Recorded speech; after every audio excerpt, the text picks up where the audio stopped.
Hi, everybody. This is Matthew Poes with Poes Acoustics, and I'm answering questions. So you guys sent these in, and I'm going to go through and answer them. So the next question I have, this is a long one. I'm going to try to read through it. I've got good at using Dirac Live and MSO with my two monolith subs. Only trouble I have is modifying target curves. I can never seem to get it right. Dirac's new auto curve function helps a lot, but I still wish I had a better idea of what to do to raise the bass levels without being too boomy muddy at a certain point.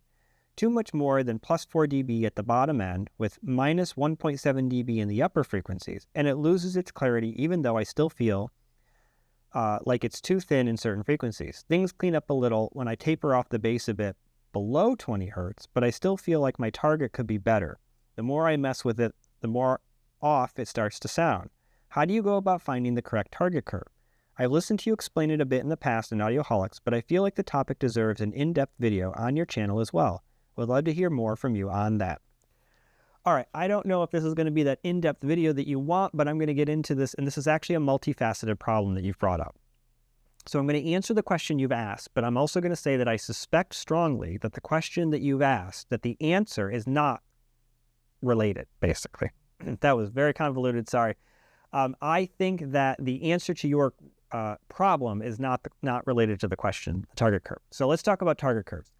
First thing I'm going to mention is that in all likelihood, there is no need to over taper at the extremes because the system will naturally do that, but there is some room for doing this manually. So Dirac will automatically try to follow the response of the speaker that it naturally shows in the room to a point in order to avoid boosting things that shouldn't be boosted. And the reason for that is all speakers are going to, for instance, roll off in the high frequencies.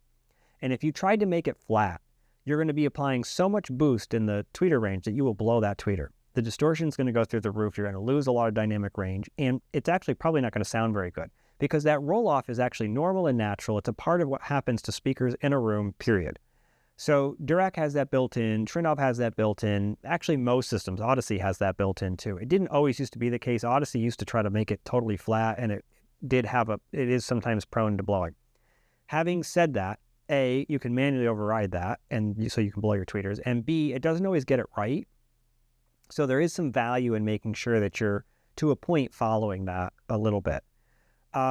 The other thing I'll mention is that it's good to have some tapering in the high frequencies. But overall, the high frequency level is a subjective thing. Set it to where you think it sounds good. There really isn't an exact right answer to that.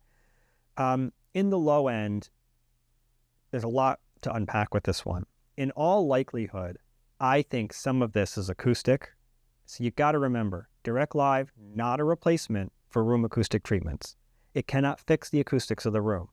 What it's doing is it's taking the room impulse response based on a spatially diverse set of measurements, and it's creating a target curve that tries to correct for the errors in the response on the average. And it's not actually averaging all those measurements. It's actually using those to create an error term, and it's trying to minimize the error term. So it's trying to basically make it so that it is as correct as it can be in all those positions.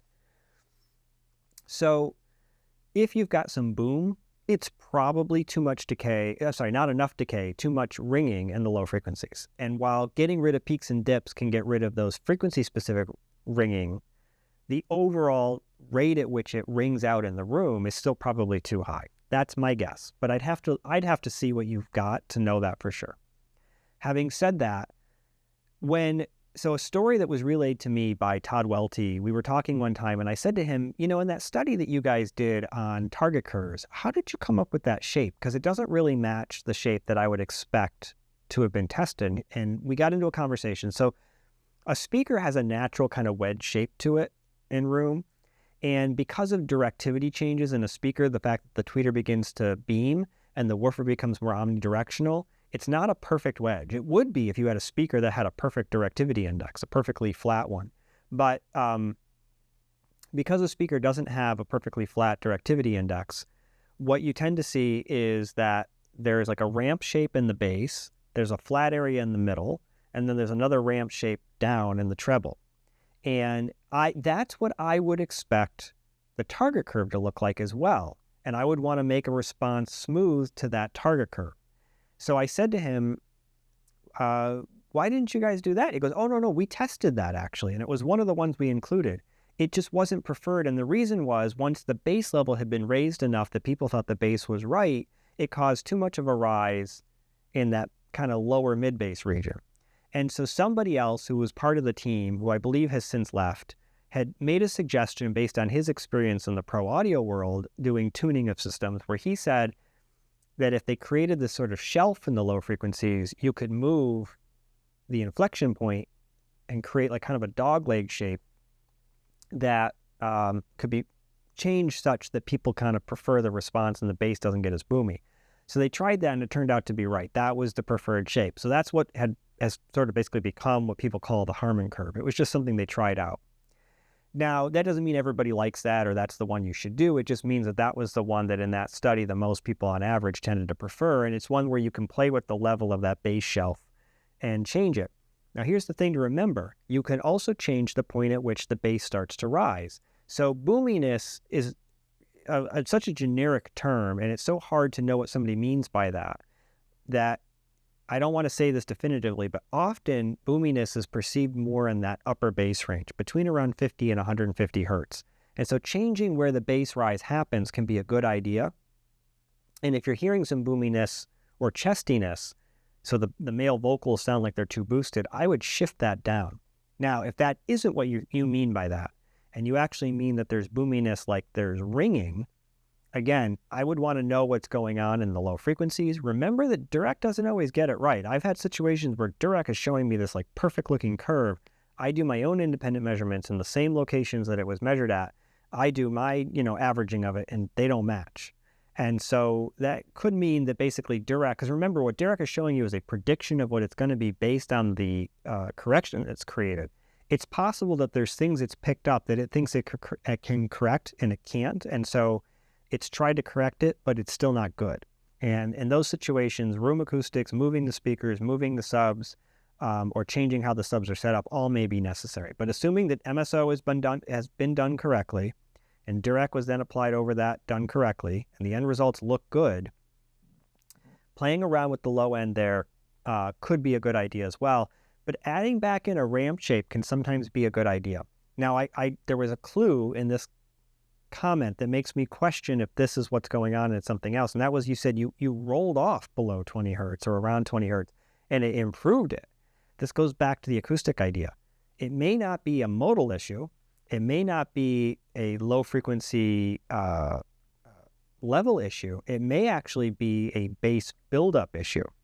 So depending on where your seats are located, if you're sitting in an area where there's a lot of low frequency buildup, which tends to happen near boundaries like the back wall, what can happen is everything looks like it measures really well, but in that area below 30 hertz, the bass just takes off.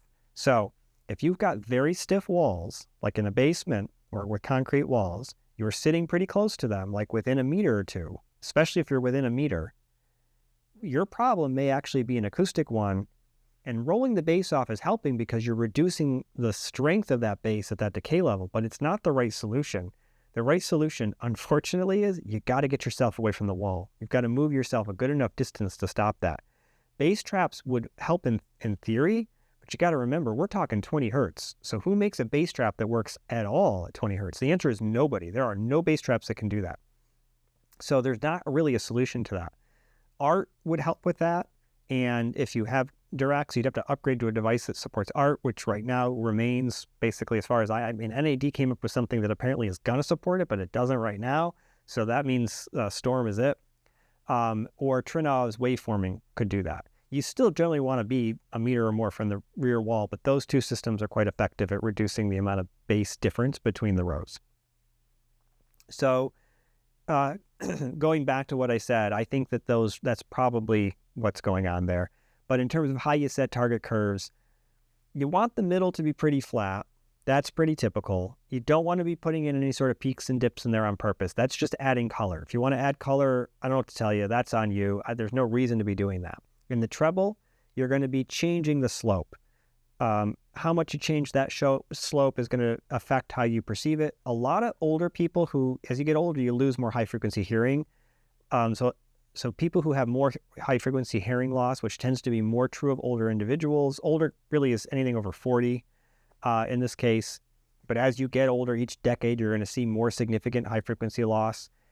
Tend to like that curve to be more flat or even a bit elevated. It's one reason why they may like certain speakers that are known to be colored and bright, and think that they sound more neutral, because the speaker is naturally compensating for their hearing loss. You can do that in your target curve too. Nothing wrong with that. In the bass, you're going to want elevated bass, but how much you elevate it is totally up to you. So 4 to 6 dB is generally considered in the neutral zone. It's a pretty reasonable amount to elevate the bass, and that's below around 100, 150 hertz. But the shape of that, again, up to you. You might want it flat. Equal loudness curves actually tell us that if you're listening at lower levels, lower not being low, I mean, most of you would actually call this quite loud. So 85 to 95 dB still is going to want this. You're going to want a ramp shape because our hearing is less sensitive at 20 hertz. Very low distortion systems, again, I suspect probably are going to need more of a ramp shape too, because there's a lot less harmonic content to fill in that really low bass that you're so insensitive to. And so again, you might want to make a ramp shape where at 100 hertz, you're +4, and at 20 hertz, you're +10. That's, give it a shot. Now, of course, as you do that, you're putting more pressure, more stress on your subwoofers. They need to have more output, more dynamic range. So the other thing to consider when you're setting these target curves is not to overload your speakers. So after doing all this, I mean, you can measure this thing at like 75 dB and the whole thing will measure perfect. And then you play music and you rock out and it's like you're hanging off the limiters, basically. You're banging those things and you're hearing this and it's going to be awful distortion and it sounds terrible. So you do want to spend some time listening to this to make sure that when you're at your at-limit listening levels, that you're not causing it to hit the limiters. And a really, really good subwoofer will not have issues with this, but a lot of subwoofers on the market don't have ideal behavior at their limits. So that's my target curve setting stuff, and I'll try to actually record myself doing this so you can see as I'm talking the kind of thing I'm talking about. But you can use REW as an example device of how you set targets. So I'll do that there, but that's true for Dirac, it's true for Trinnov, it's true for Odyssey, and I use it with all those tools. So I hope this was helpful. Keep on watching, subscribe to our channel. Hopefully I'm trying to get more subscribers and more views to make this more popular because it helps to justify putting the time in. And I feel like I'm doing something helpful. So thanks again.